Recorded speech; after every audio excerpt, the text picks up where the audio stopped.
Boa tarde, pessoal, tudo bem? Vamos começar então a nossa segunda live. Peço desculpas pelo pequeno atrasinho. Estou muito feliz de estar aqui novamente com vocês. Como prometido, né? Na live anterior, nós faríamos essa live hoje, né? Anunciamos essa semana, para tratar de assuntos extremamente em alta, né? Assuntos, né, que estão a todo tempo na mídia. Então, já vou convidar então para participar conosco o nosso expert Carlos, né, para tratarmos sobre a era, né, pós-Covid-19. Vamos lá.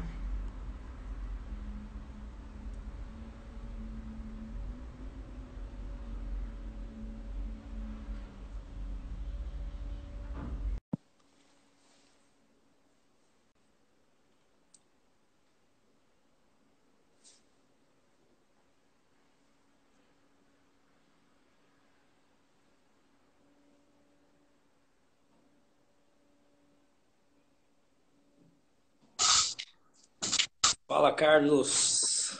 Como vai, meu caro? Boa Tudo noite, bem? tudo bom? Tudo Tranquilo. ótimo, Boa noite. graças a Deus. Vamos lá para a nossa segunda live hoje, né? Vamos tratar de um tema muito em alta, né? Sobre o Covid-19, os desafios da era pós-Covid-19, né? Pois é, Perfeito. vamos Seja ver o. bem-vindo mais uma vez. Agradeço imensamente pelo convite, por aceitar esse nosso convite, né, de estar ao vivo aqui com a gente.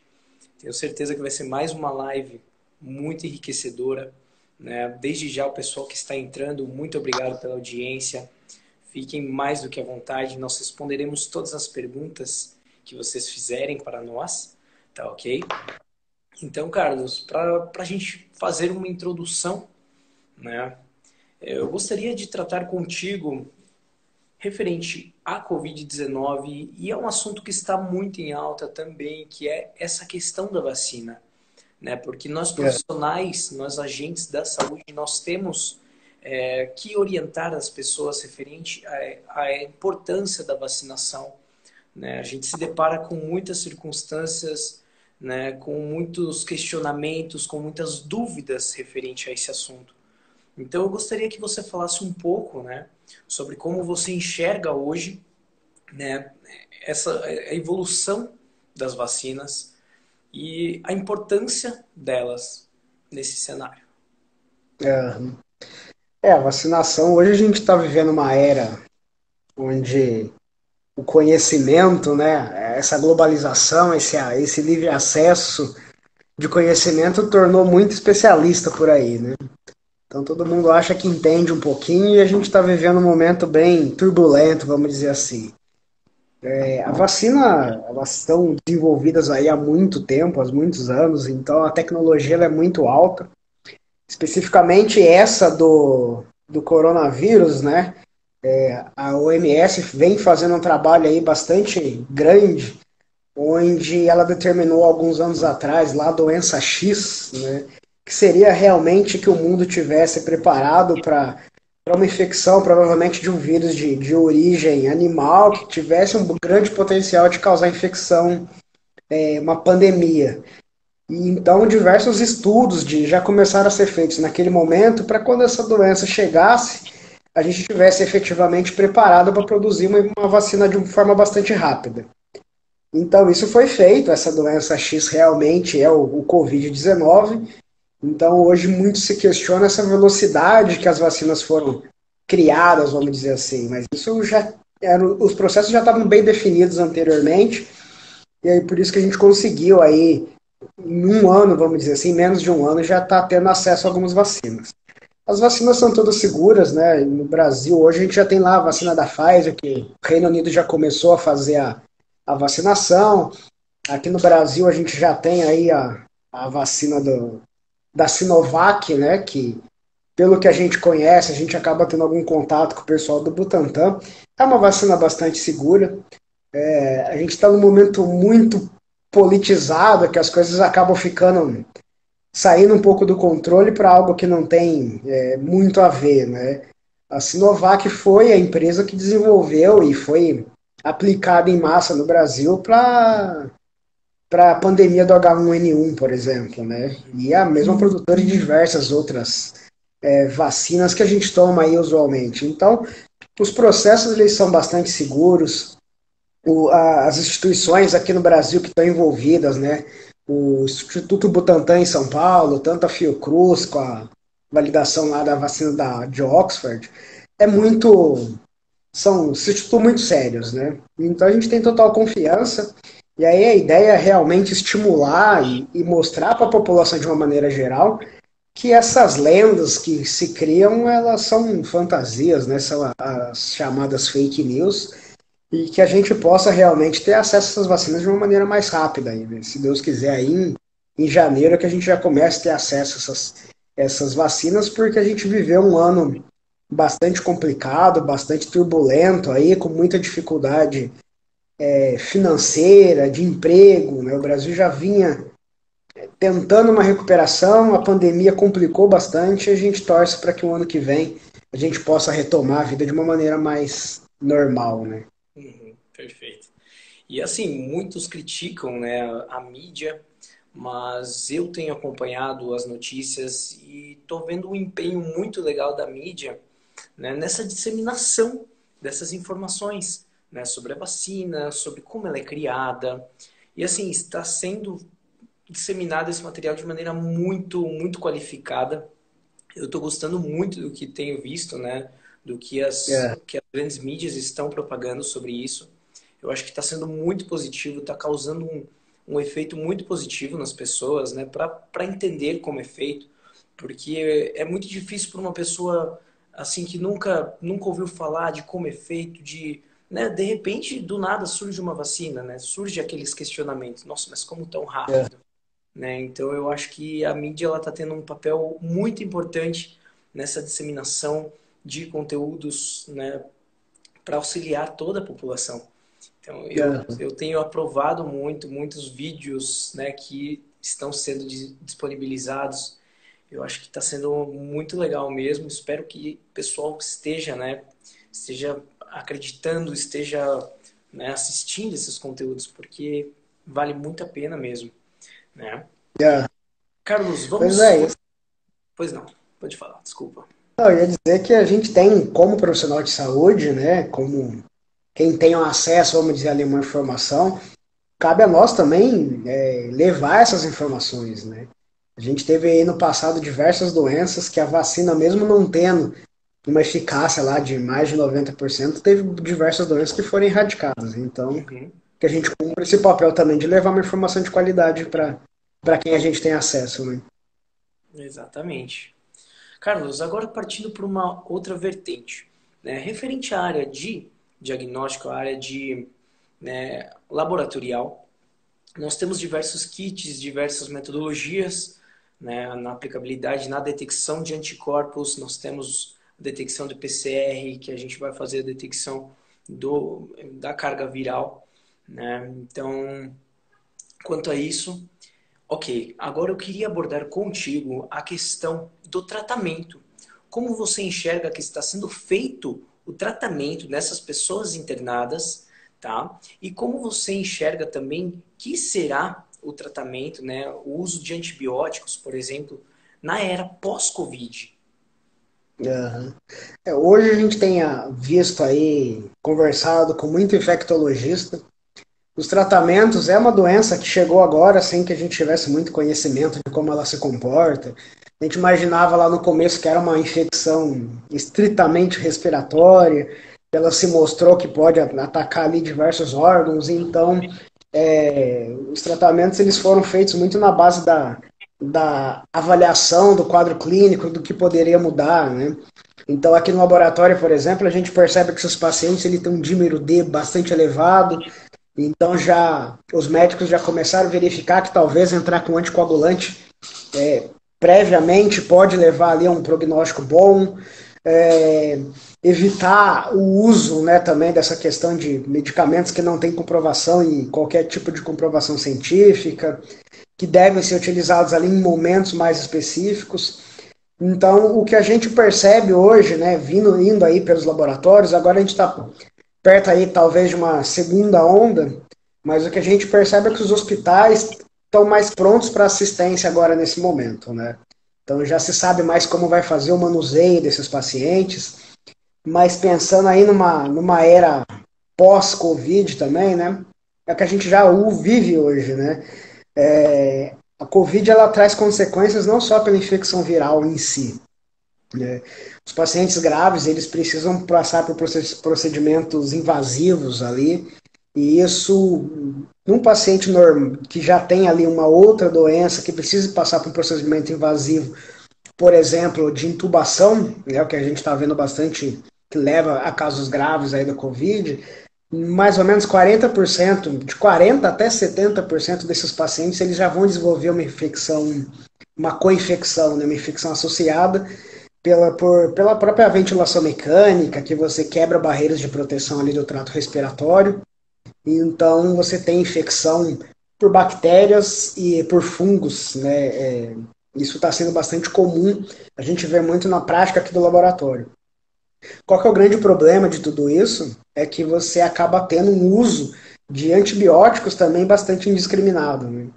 Não digo indiscriminado pela gravidade do paciente, mas você acaba tendo uso de antibiótico empírico para todos os pacientes. Então, um grande sinal, a gente tem conversado, a gente verifica isso dentro do laboratório, tem conversado com outros laboratórios também, que a taxa de bactérias multiresistentes ela tem sido bastante elevada, né? Em alguns serviços perto de 70%, por exemplo. E esse é um problema que a gente vai levar aí para frente, para os próximos anos, que é uma questão de saúde pública até que preocupa bastante, né? Já tinha estudos aí que a gente poderia chegar em 2050 com 10 milhões de óbitos por infecção, né? E talvez a Covid adiantou bastante esse prognóstico ruim, né? Porque o antibiótico leva lá bactérias resistentes e é o que a gente vai observar, né? Isso é bastante complicado, bastante preocupante. Então, o laboratório de microbiologia, por exemplo, né, que é a área que eu atuo, ele com certeza vai começar a ter diversos desafios aí pela frente. Tanto com essas questões de multiresistência, que vão estar cada vez mais presentes na nossa rotina, como outros tipos de infecções também, né? Existe aí um risco, talvez, da gente ter um desenvolvimento muito grande de tuberculose, né, pelas questões de comprometimento pulmonar que os pacientes de Covid passaram, mesmo aqueles que não desenvolveram formas graves, porque a tuberculose, hoje o Brasil fora da África é o país que tem ali uma área endêmica, né? A tuberculose ela é muito alta aqui no Brasil já, e aí a gente começa a ter esses pacientes com comprometimento pulmonar que vão ficar muito mais suscetíveis a essas doenças também. Entendido. Falando nesses desafios, né, sobre multiresistência, pegando, né, esse gancho, eu gostaria de que você falasse, né, pois nessa semana nós tivemos a notificação, né, da Anvisa, em que fomos alertados sobre a detecção, né, de um novo fungo, né, o Candida auris. Né? Eu gostaria que você me falasse um pouco mais sobre esse fungo, tá? Sobre esse fungo multiresistente. Esse é mais um presente que o Covid nos trouxe, né? Para acabar o ano de 2020. A Candida auris, para nós do laboratório de microbiologia, há uns 4 anos pelo menos, ela já é bastante. Já ligou bastante o alerta, né? Porque Candida auris é um fungo que ele é resistente ali às 3 principais classes de antifúngicos. E é um fungo que tem uma característica de sobreviver no ambiente, formando biofilmes e ser bastante resistente, não só aos antibióticos para o tratamento, mas até métodos de desinfecção de ambientes. Então, é muito utilizado, por exemplo, substâncias com base em quaternário de amônia para fazer desinfecção de ambiente hospitalar. E esse fungo ele é resistente até a isso. Então, a gente já estava aí há alguns 4 anos, né, já tinha as primeiras notificações. Do ponto de vista do laboratório, ele é bastante complicado identificar esse fungo, né? Hoje, nos métodos que a gente utiliza, não há nenhum método que seja 100%. só por sequenciamento genômico ou métodos moleculares mesmo para a gente chegar na certeza, mas alguns métodos automatizados, principalmente, eles aproximam, né? O nosso desafio é que a Candida auris ele pode ser identificado como Candida emulone, por exemplo, ou Saccharomyces. Então, dentro do laboratório clínico, é importante que o microbiologista esteja bastante atento para suspeitar que possa eventualmente não ser, principalmente quando esses fungos apresentam uma vasta resistência, né? A gente tem observado na prática clínica que as cândidas vão desenvolvendo resistência que a gente não via há alguns anos atrás, mas nada nesse nível. Normalmente ela fica restrita mais ali a algum grupo de antifúngico, né? Então esse é um grande desafio agora para os laboratórios, porque a gente está há 4 anos esperando, ele já estava rondando, então a gente já tinha casos na Colômbia, tinha casos na Venezuela, mas no Brasil realmente a gente não tinha. E agora ele apareceu justamente no paciente COVID, lá na Bahia. Então o paciente estava ali com catéter, né, de catéter central, que é um procedimento invasivo. E aí esse catéter já formou um biofilme. E aí liga um alerta agora no Brasil, né? A gente teve esse comunicado, esse alerta, que foi divulgado no dia 8. E aí no laboratório a gente já começou a ter uns dias bem agitados, porque todo laboratório, todo hospital está muito agora de olho para ver se não vai aparecer, né? A gente espera que não, mas é um desafio a mais agora na rotina do laboratório, lá no hospital, para que a gente tente conter, né? Porque se esse vírus espalha, sem tratamento fica bastante complicado, e aí a gente tem um relato do mundo aí, já mais ou menos de 40% a 60% de pacientes que evoluíram a óbito. Então é uma preocupação a mais que veio aí junto com essa pandemia, né? A gente já não estava precisando de muita coisa, então para fechar o ano chega mais um desafio aí para Mais um desafio. os próximos anos. E Carlos, como você enxerga, né? Quais são os maiores desafios dentro do laboratório, tá? No enfrentamento da Covid e também na era pós-Covid? Como você enxerga esses desafios? Quais são esses maiores desafios? A Covid ela trouxe diversas questões para o laboratório, para o serviço de saúde, né? Não só com base no tratamento da doença, no diagnóstico. Acho que ao longo desse ano a gente foi aprendendo bastante coisas, né? Bastante possibilidades de melhorar tanto o diagnóstico quanto a assistência. Então, por exemplo, hoje a gente tem aí os desenvolvimentos das sorologias, que tem diversas metodologias, né, mesmo dentro do laboratório. A gente tem o PCR bem desenvolvido, então o diagnóstico ele está, vamos dizer ali, mais fácil já, de chegar numa confirmação. O desafio daí não é muito do laboratório, mas é principalmente do solicitante de saber entender qual que é o momento que o paciente está, para que a gente tenha o desempenho do resultado do teste efetivo, né? Então não adianta o paciente, por exemplo, que está com começo de quadro clínico, fazer uma sorologia que pode ser que não dê certo, né? Ou fazer um PCR depois de um tempo estendido. Outras coisas que a gente foi desenvolvendo, foi aprendendo ao longo do tempo, é utilizar outras ferramentas, outros achados, como dímero D, como interleucina, mas acho que o grande desafio que trouxe também, né, para o laboratório é que a gente tem que dar agora uma resposta para o serviço de saúde muito mais efetiva para que o tratamento seja mais eficaz e os custos, de uma maneira geral, sejam menores, né? Então, o laboratório ele entra numa fase que o desenvolvimento de novos testes, que a gente possa ofertar para os médicos, isso é muito importante. Então, por exemplo, a gente tem hoje aí o teste da procalcitonina, que ele consegue já fazer algumas previsões ali, adiantar alguns quadros que o paciente pode estar no momento ruim ou não. São testes que trazem um valor, um custo mais elevado, mas quando a gente olha o valor que isso tudo tem no tratamento do paciente, né, no sucesso terapêutico e para a instituição de saúde como um todo, isso ele acaba fazendo bastante sentido, né?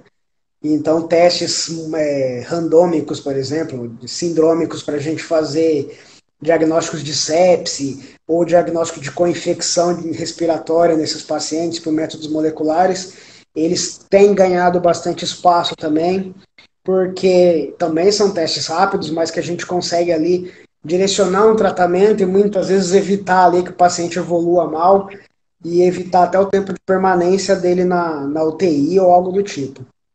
Então, o grande trabalho do laboratório hoje, do diagnóstico, né, da medicina diagnóstica, é justamente a gente conseguir ter essas ferramentas e levar essas ferramentas para que a gente consiga contribuir com a saúde como um todo, né? Acho que definitivamente chegou a hora da gente trabalhar realmente como equipes multidisciplinares e não trabalhar mais cada um dentro da sua caixinha, né? Então, o pessoal do laboratório ele tem que ter um papel bastante ativo, bastante propositivo também, em oferecer soluções, em mostrar outros caminhos, e estar junto lá com o médico assistente, estar junto com outros profissionais, e isso vai levar aí a um sucesso, né?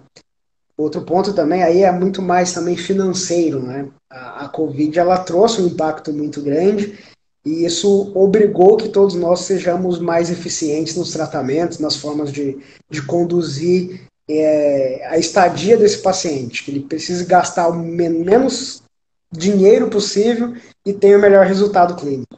Então é um grande desafio que a Covid nos impôs, né?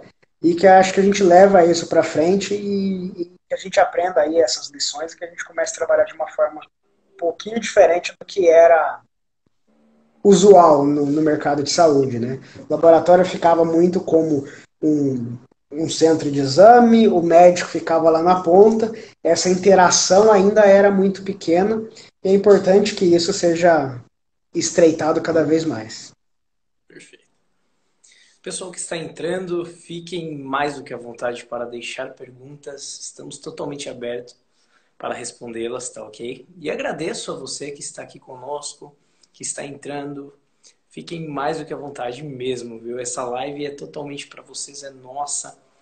É sempre um privilégio para mim estar aqui com vocês, com o Carlos, né, disseminando informação, que eu acho que essa é a nossa função como agente de saúde, né? Disseminar informações, né? Aconselhar as pessoas e buscar juntos aí a resolução de diversos problemas, né? Carlos, falando de uma maneira mais geral, assim, como você enxerga que tanto para as pessoas, né, tanto para a área de diagnóstico, como que vai ser, o que o povo, né, fica com uma lição, né, nessa pandemia? Como você enxerga que vão ser tanto a área laboratorial, tanto as pessoas, tudo na era pós-Covid? Eu imagino que aquela normalidade que a gente vivia, né, até o fevereiro desse ano, aquilo não existe mais, né? Então, as nossas relações interpessoais e profissionais, elas vão ganhar uma nova característica, né? A gente já está vendo isso muito no dia a dia. Então, a gente, dentro do trabalho, novas formas de trabalhar foram introduzidas, né, foram criadas e vieram para ficar. E dentro do laboratório, por exemplo, a gente acho que é um reforço, na verdade, né? Do compromisso com que nós temos aqui no na nossa atividade com o sucesso do paciente que está lá na ponta, né? É uma coisa que a gente sempre procura trabalhar muito com as nossas equipes, com nossos colaboradores e tudo mais, que existe alguém que está esperando lá no final, né? Acho que essa é a principal lição, a gente viveu aí algo que talvez a nossa geração jamais fosse imaginar passar, né?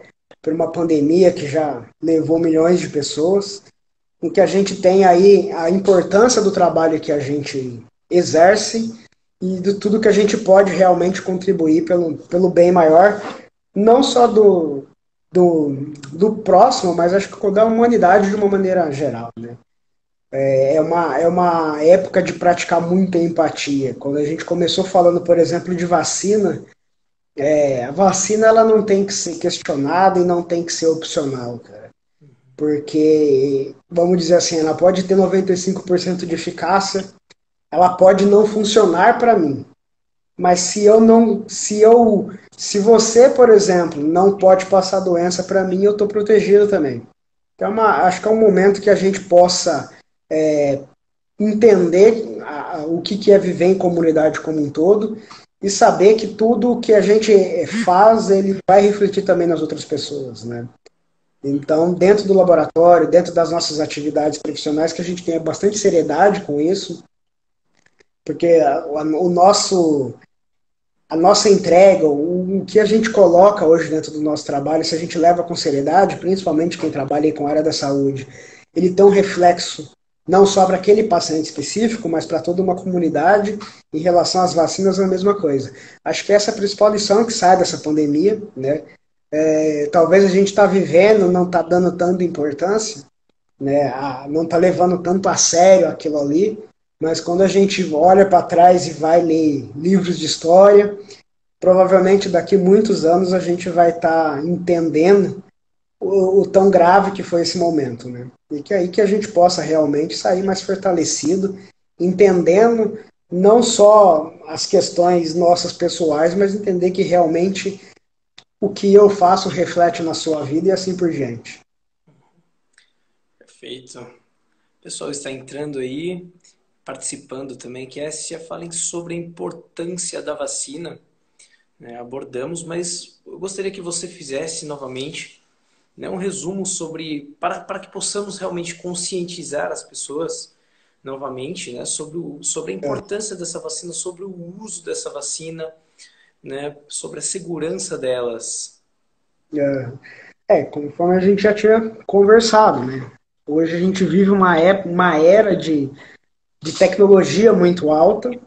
Então essas vacinas elas não começaram do nada, elas não apareceram esse ano, não foi agora que elas começaram a ser desenvolvidas, né? Então elas são bastante seguras, todos os órgãos, tanto nacionais quanto internacionais, que estão envolvidos com a verificação e com a validação dessas vacinas, são órgãos bastante sérios, né? Eu acho que seria um absurdo a gente querer questionar hoje a seriedade do Instituto Butantan, da Fiocruz, por exemplo. É uma coisa que às vezes eu vejo, né, eu li bastante durante essa pandemia, muitos comentários, principalmente em rede social, né, e que me incomoda bastante, muitas vezes, de profissional da saúde.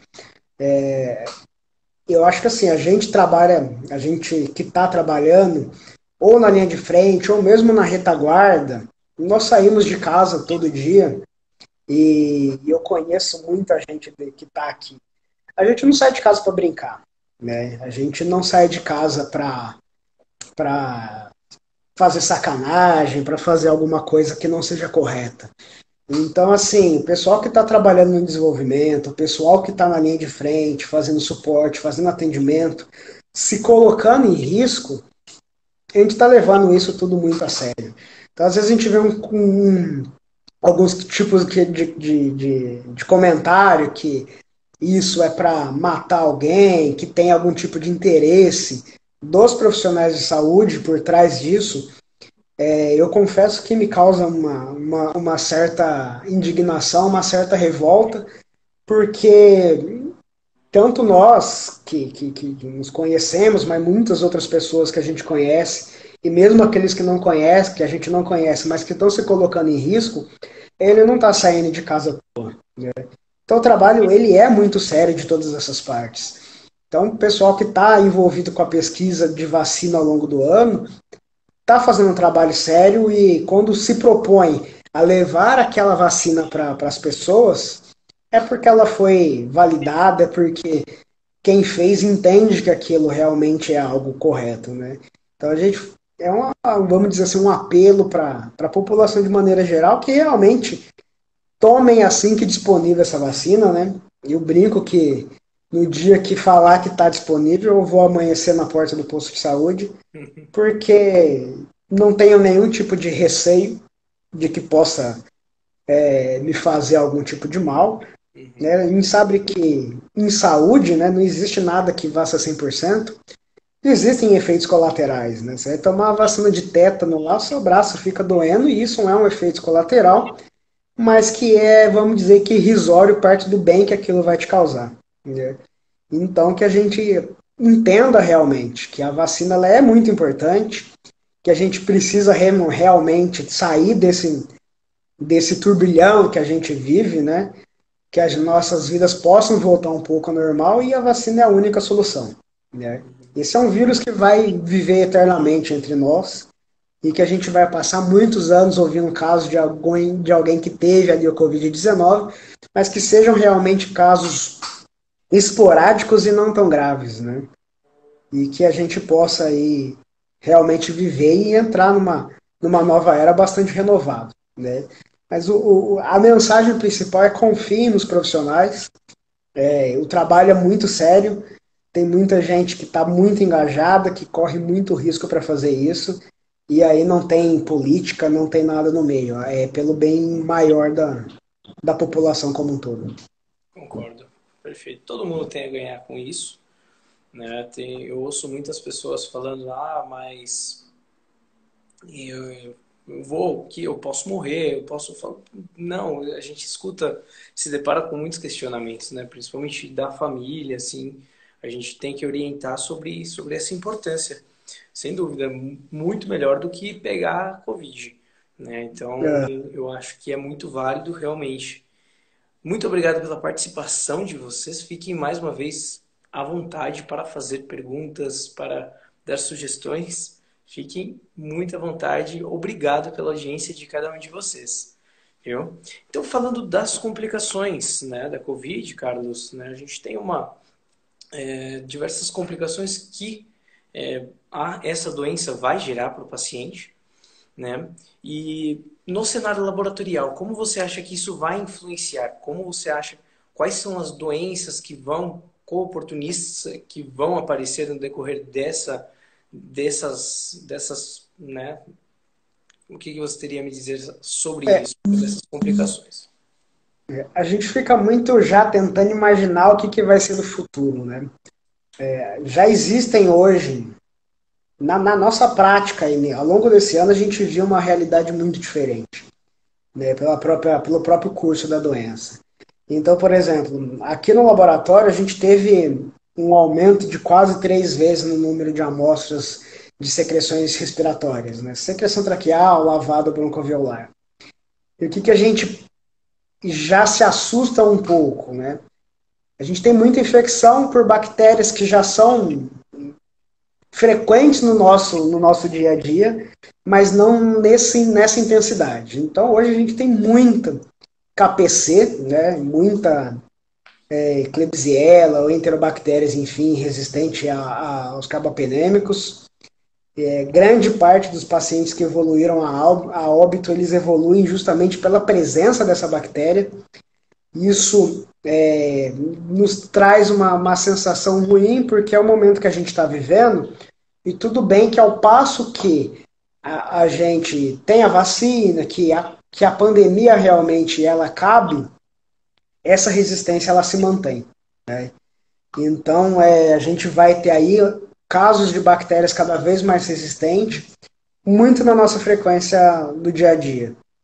Então, essa é um tipo de doença de um trabalho que o laboratório vai viver de uma maneira muito mais efetiva e que o laboratório, os profissionais, o laboratório, enfim, vai ter que estar muito preparado para poder dar um suporte adequado. Né? Porque aí a gente reflete muito na saúde daquele paciente, não só na saúde dele, mas também em uma questão mais comunitária, né? A gente sempre diz que bactéria e antibiótico, ele não reflete só na saúde daquele paciente, não é igual tomar um remédio de colesterol, né? Quando eu tomo antibiótico, eu mudo a população bacteriana, não só da pessoa, mas talvez daquela instituição que ele esteve internado, muitas vezes da própria comunidade. Isso a gente vai viver de uma maneira muito mais efetiva. A gente viu muito aparecimento de fungos, né? Fungos oportunistas que estão aí no ar. Então, secreção pulmonar com fungos oportunistas que não eram comuns de ser visto na prática clínica, ele aumentou demais. Isso vai trazer ali um impacto também para o paciente. Talvez não fique depois da pandemia, mas aí é uma incerteza que a gente vai viver, né? Tem também as tuberculoses ali, por exemplo, porque já é um problema hoje, uma bactéria que está aí espalhada pela comunidade de maneira geral, e os pacientes que são, né, as pessoas que estão totalmente rígidas, que têm ali a sua imunidade estável, acaba não tendo nenhum tipo de dificuldade, e esse grupo de pacientes sugere-se que vão encontrar bastante dificuldade, porque forma fibrose, forma cicatriz pulmonar, fibrose pulmonar ali, e esses pacientes acabam tendo um pouco mais de risco. Então, assim, existe uma grande chance da gente ver alguns cenários que já existiam se exacerbarem no futuro e algumas doenças que estavam ali muito restritas, talvez a algum grupo de pacientes. Então, a tuberculose ela é muito frequente dentro de um grupo de pacientes que já está no estágio um pouco mais avançado de HIV, que a gente vai começar a ver isso talvez de uma maneira mais comum. E tem aquelas coisas que também a gente não consegue nem ponderar, né, nem imaginar. O que a gente tem de certeza é que os desafios para os próximos anos eles são bastante grandes. E a gente vai ter que estar muito bem preparado dentro do laboratório, com tecnologia, com conhecimento, com atualização, para que quando a gente se deparar com essas questões diferentes, que a gente possa realmente, vamos dizer assim, tá pronto para não titubear, né? Eu acredito que, assim, por exemplo, essa questão da Candida auris, que a gente teve essa notificação essa semana, os grandes laboratórios, a gente já estava muito bem preparado, esperando que isso pudesse acontecer em algum momento. A gente não queria que chegasse agora, né, nesse momento de pandemia, mas a gente viu que a identificação se deu bastante rápida. Né? Hoje é dia 10, essa amostra foi coletada no dia 4. Então, em 6 dias, os laboratórios estiveram todos bastante preparados para dar essa pronta resposta. E acho que é isso que a gente vai ter que estar preparado daqui em diante. A gente precisa olhar para esses casos que são realmente diferenciados e estar preparado com conhecimento, com estrutura, para que a gente não indique, de repente, um caminho errado e aí tem um impacto maior. De não conseguir propiciar um tratamento para aquele paciente, né? Mas também conseguir ter barreiras e medidas de contenção comunitárias. Então, se eu tenho eventualmente alguma doença que comece a aparecer, a gente precisa estar muito atento de notificar de uma maneira eficiente, rápida, assertiva, para que as ações públicas elas possam contribuir para que isso não se espalhe. Porque senão a gente sai aí de uma pandemia muito severa e entra aí numas questões, numas epidemias, né, menores, mas com potencial destrutivo talvez tão grande quanto. Acho que não vai pegar tantos milhões de pacientes, mas a gente pode ter aquele grupo de pacientes que comece a desenvolver essas doenças que evoluam muito mal. Então, o grande desafio é estar muito atualizado e estar muito preparado para tudo que vai vir. Porque, na verdade, algumas coisas a gente tenta prever, mas a gente não sabe tudo que vem por aí, né? Perfeito. Nós temos mais uma pergunta que foi nos enviada. Poderiam tirar uma dúvida? Venho observando que pacientes já com Covid confirmado, o soro fica lipêmico. Saberiam informar qual seria a causa? Você tem ciência dessa correlação sobre a lipemia em pacientes já confirmados? Sabemos, né, que nós temos alterações das enzimas hepáticas, sabemos que nós temos alguns quadros clínicos, alguns exames que vão se alterar ali, que vão indicar, né, a maior gravidade do caso e a necessidade de internação. Então, dedímero em pacientes em casos mais graves, né, a gente vai ter uma elevação muito grande. Nós temos as troponinas, né, que elas também, muitos pacientes, né, a gente vai ter uma inflamação ali do tecido cardíaco. Então, as troponinas são excelentes marcadores de pacientes que necessitam de internação também, né? Mas essa relação de lipemia com o soro, eu não, eu posso até fazer levantamentos, buscar fazer uma investigação mais a fundo, um estudo mais a fundo, já que lidamos ali com um número exorbitante de amostras, mas a princípio eu não consegui detectar nenhum tipo de lipemia associada a essa, né, a essa doença. Você Eu, chegou eu, a eu estudar vi alguma coisa do tipo? alguma coisa, eu cheguei a ver alguma coisinha ali que os pacientes talvez, eu não sei se há exatamente uma causa fisiológica ou dependendo de algum tipo de medicamento que está sendo utilizado, mas que eles acabam tendo ali um aumento considerável dos índices de triglicérides, né? Mas aí confesso que a gente precisa buscar alguma coisa a mais ali.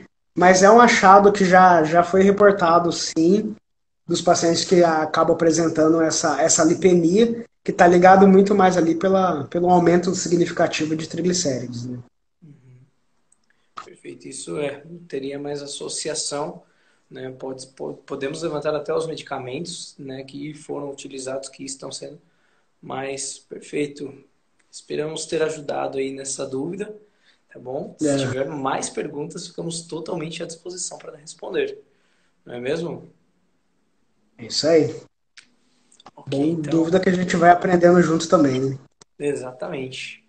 A gente está aqui para trocar informações. É justamente essa a ideia das nossas lives, né? É, Trazer, né? Apresentar algumas coisas novas, também aprender diariamente, né? Essa é a nossa função, é essa o maior objetivo do Maestria Laboratorial, né? A gente disseminar informações, trocar informações, aprender juntos, né? Então, é. O maior valor é realmente essa troca de experiências, né? A exatamente. gente tem buscado aí nesses últimos dias compartilhar algumas vivências que a gente tem tido, né, para propiciar aí um crescimento profissional, de conhecimento geral, mas que a gente aprende também muito com as perguntas, com as abordagens que a gente recebe aí, né? Uhum. Exatamente, já vamos pensando também no tema da nossa próxima live. Nós aceitamos sugestões também, um assunto que vocês queiram muito saber. Uma live aqui, a gente troca ideias, a gente está aqui totalmente à disposição de vocês, tá bom? Vai ser muito legal. Em breve a gente anuncia a próxima live, não é mesmo, Carlos?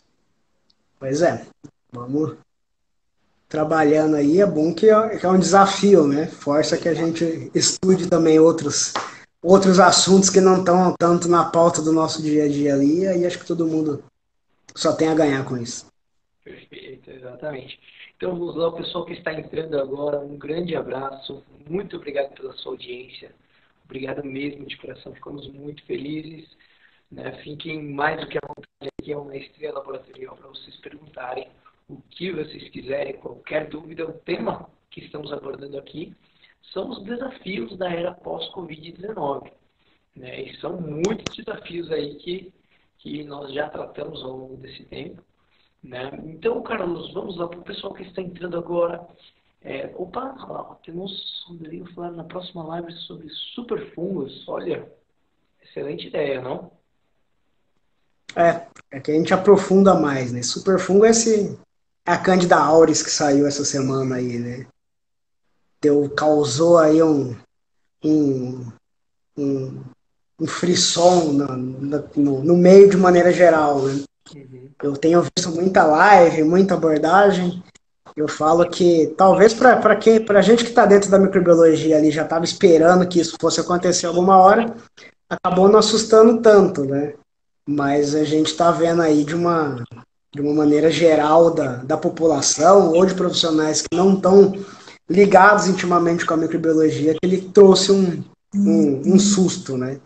Essas nomenclaturas que a mídia, que a gente chama de mídia leiga utiliza, né? Superbactéria, superfungo, ele acaba criando uma visão também ali um pouco pessimista, vamos dizer assim, né?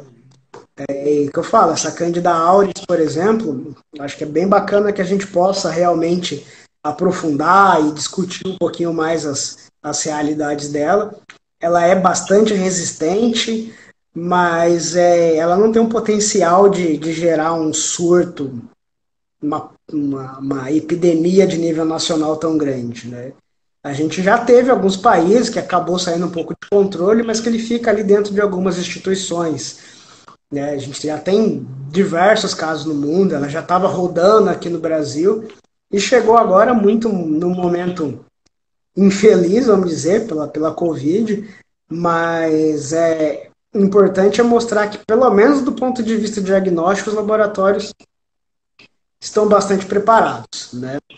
Pelo menos assim, os grandes laboratórios, a gente já tem uma condição muito grande de detectar esses fungos, já tem uma atenção, a gente já vinha com protocolos desenhados, já se esperava que isso pudesse acontecer, então já tem uma atenção bastante grande. E os laboratórios menores, eventualmente, eles podem contar também aí com uma rede dos maiores para dar esse suporte todo, né? Então causa realmente pela forma que a mídia aborda, né? Quando você coloca lá um super fungo, realmente se você não conhece, não vive tanto aquele assunto, você tem uma tendência de absorver aquilo de uma maneira mais pessimista. Mas a princípio não, desse ponto acho que a gente pode ficar um pouco mais tranquilo, porque as medidas, né, a gente teve uma tratativa aí tanto da vigilância, da Anvisa, quanto dos laboratórios que estiveram envolvidos, bastante rápidos. As medidas de contenção foram bem feitas já para esse primeiro caso. A gente espera que a gente não escute tão logo de um novo caso desse, né? Perfeito. Vamos lá, então, para o pessoal que entrou agora e não está por dentro de tudo que falamos, nós vamos fazer agora, eu vou lançar um desafio para você, Carlos. Eu quero que você liste três desafios da era pós-Covid. Vamos lá, um resumo de tudo que abordamos até agora. Pensa aí, 3 desafios da era pós-Covid. Vamos lá. Primeiro desafio do ponto de vista do laboratório, do diagnóstico, estar realmente muito preparado para tudo que pode surgir de novo, né? Então a gente colocou aqui, do ponto de vista de microbiologia, por exemplo, os desafios são enormes. A gente vai estar lidando com muita mais resistência, a gente vai estar lidando com infecções emergentes que a gente não se acostumou a ver mais na nossa rotina. Isso é bastante desafiador, mas assim, é um desafio, vamos dizer que um pouquinho menor. Acho que a gente já está um pouco mais... A gente vai ver uma intensidade maior, isso, mas a gente já consegue lidar muito no desafio no dia a dia. O grande desafio aí, pensando de mercado de diagnóstico como um todo, é ser capaz de levar novas tecnologias, de dar um suporte, de propiciar um trabalho multiprofissional, né? Que o laboratório ele não fique mais fechadinho dentro do seu canto e que a gente vá de uma maneira muito mais propositiva, levando novas metodologias, levando novas tecnologias, levando novas soluções para que a gente consiga permitir que os tratamentos eles se deem de uma forma mais rápida e mais eficiente, né? Porque aí a gente tem também um desafio que é mundial, mas que a gente, dentro de uma sociedade, vai entrar de maneira muito forte, que é ser eficiente economicamente agora, né? Cada vez mais a gente vai precisar entregar mais com menos recursos. E aí a tecnologia ela vai ser uma forte aliada.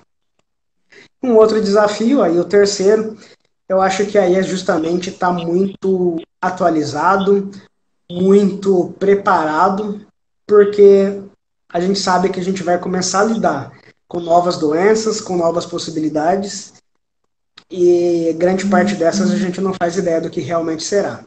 Então, é o exemplo que eu citei aqui. Os laboratórios de microbiologia eles estavam preparados para a Candida auris, então ela veio essa semana, trouxe aí um agito na sociedade de maneira geral, mas para o laboratório ela não foi um desafio muito grande. Eu acho que esse é o grande ponto, a gente saber o que está acontecendo, tá muito atualizado, A gente acaba tendo uma vantagem que no Covid a gente não soube utilizar tão bem, né? Mas assim, a gente vê que a grande parte dessas doenças, dessas outras coisas que vão surgindo, elas surgem fora do Brasil e levam um tempinho para chegar aqui. Esse tempinho a gente tem que utilizar muito bem para estar muito bem preparado, porque no mundo cada vez mais globalizado, se alguma coisa acontece na Índia hoje, a gente vai disparar o cronômetro e uma hora ela vai chegar aqui. E aí quando chegar a gente tem que estar pronto, né? E aí tem os nossos desafios diários aqui também, que a gente vai ter que estar preparado, né, para dar uma resposta bastante rápida, bastante eficiente, para que os nossos, né, que a gente espera que a gente esteja aí nesse final de pandemia, mas que a gente possa cada vez mais contribuir, não só para que a pandemia acabe, mas que os pacientes que ainda estão vivendo, né, essas dificuldades, que a gente consiga dar o suporte necessário para eles hoje. Perfeito. Muito obrigado. Show de bola. Quero pedir um espaço aqui a vocês para se inscreverem, né, no nosso canal no YouTube, curtirem também nossa página lá no Facebook. Nós lançamos recentemente agora uma aula muito legal, né, uma mini aula que nós fizemos, né, com o nosso expert Carlos, sobre a identificação, sobre todo o histórico, né, e teve um resultado extremamente positivo. E nós recebemos até mesmo um questionamento, né, mudando um pouco de assunto, né, uma dúvida que gerou, né, de uma seguidora nossa, perguntando sobre o mal de Toff, né, sobre a identificação do mal de Toff para fungo filamentoso. Né? Eu gostaria de aproveitar essa live, Carlos, que você complementasse aquele conteúdo, né, que nós abordamos, falando um pouco dessa identificação do mal de Toff para fungos e também já engatando com a pergunta que nos foi feita, né, qual seria o material para detectar o fungo, né, que estávamos tratando, Candida auris. Hoje a tecnologia ela vem sendo cada vez mais uma aliada, né, dos laboratórios, de uma maneira geral. Para hematologia, hormônio, bioquímica, a tecnologia ela chegou muito mais rápida. E para microbiologia ela demorou um pouquinho mais, né? A gente está aí numa fase, eu não digo popularizar, porque ainda é muito caro, o valor de investimento ele é bastante impeditivo, mas que é a espectrometria de massas, né, o mal de Toff. Então, dentro daquele questionamento do fungo filamentoso, é uma tecnologia que a gente ainda está aprendendo a utilizar, e para fungo filamentoso a gente não tem muito sucesso ainda, né? O fungo filamentoso ele tem uma característica de desenvolvimento, né, de formar esporos, de formar conídeos ali, e que a gente não conseguiu determinar qual que é o melhor momento para fazer essa identificação. E aí cada fungo também acaba desenvolvendo de uma maneira, de um tempo diferenciado, e isso tem causado bastante dificuldade. Então, assim, hoje a biblioteca, né, o banco de dados desses equipamentos para fungo filamentoso, ele é muito limitado ainda, né? A grande vantagem, vamos extrair o lado bom disso, é que ainda é muito necessário que a gente tenha profissionais extremamente qualificados para mexer com fungo filamentoso, por exemplo. Porque ainda é microscópico, ainda é observação de característica de colônia, de característica de estrutura de reprodução, e aí é um mercado extremamente aberto, né? A gente tem no Brasil pouquíssimos micologistas. Toda vez que a gente tenta abrir uma vaga e buscar um profissional desse é realmente um grande desafio. Então ainda é um caminho aí muito bom para explorar, porque a tecnologia não conseguiu suprir, né? Então, no fungo filamentoso tem que ser ali no olho mesmo, né? Já para Candida auris, a espectrometria de massa ainda ela também tem limitações, mas alguma das plataformas a gente já consegue identificar de uma maneira mais eficiente a Candida auris. Os bancos de dados estão sendo desenvolvidos, conforme mais fungos vão aparecendo dessa espécie, melhor fica para que a gente vai estudando e vai criando essas condições. Então os bancos de dados vão melhorando, né? A conformação ainda só para sequenciamento genético, mas pelo menos a gente tem alguns, vamos dizer assim, alguns gatilhos que a gente já pode desconfiar de uma maneira mais forte. Então, se você estiver ali numa rotina, mesmo com equipamento automatizado que não seja espectrometria de massa, deu um Saccharomyces, né? Deu uma Candida emulone, apresentou uma resistência a umas duas classes de antifúngico, já liga o alerta porque pelo menos a gente já está sabendo que esses casos podem ser realmente daquela Candida auris. E aí a gente já alerta todos. Mas são os casos onde a gente fala que o conhecimento ele ainda vale muito. A gente tem hoje uma metodologia que a gente brinca aqui que é uma verdadeira Ferrari dentro do laboratório, mas que ela ainda tem muitas limitações e o que manda é o conhecimento o preparo do profissional que está lidando com aquilo. Se cai na mão do profissional, se essa amostra do Candida auris caísse na mão do profissional, vamos dizer, menos preparado, ela poderia ser liberada como uma outra Cândida e a gente teria esse fungo circulando no Brasil sem saber que ele estava aqui. E aí realmente é onde existe o grande risco, né? Perfeito.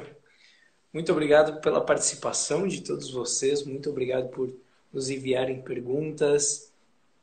É justamente isso. A gente fica muito feliz com essa participação. Fiquem mais do que à vontade para mandar as perguntas, para participar aqui.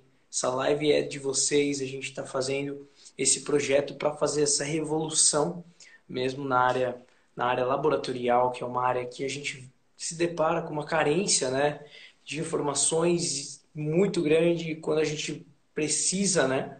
Então a gente está aqui para disponibilizar de maneira gratuita para vocês, fazer lives, discutir temas polêmicos, totalmente, né, totalmente à disposição de vocês para qualquer dúvida. Contem sempre comigo, contem sempre com o Carlos também, tá? A gente está aqui para fazer uma parceria muito legal mesmo. Não é mesmo, Carlos? Isso aí. A gente tem sido abordado com bastante questionamentos, com bastante dúvidas do pessoal. E aí a gente é bom para que a gente consiga também criar ali novos materiais, novas ideias aí de lives e de tudo mais, para que a gente consiga contribuir de uma maneira bastante significativa aí para todos. Né? Isso aí, perfeito. Gente, agradeço imensamente a presença de cada um de vocês aqui em Conhecimentos, em nome de toda a equipe do Maestria Laboratorial. Agradeço a vocês, agradeço a Carlos, agradeço a todo mundo. Foi uma live muito produtiva, espero que tenha sido enriquecedora para vocês também, assim como foi para nós. Tá? Agradeço de verdade, foi muito gratificante. O Carlos possivelmente acabou a bateria dele. Mas é isso, gente. Nos vemos numa próxima live. Não esqueçam de deixar, eu vou postar aqui para quem não conseguiu, tá? Nem quem não conseguiu nos acompanhar, nós vamos postar aqui. Então, mais uma vez, um grande beijo. Fiquem com Deus. Até breve. Valeu, pessoal.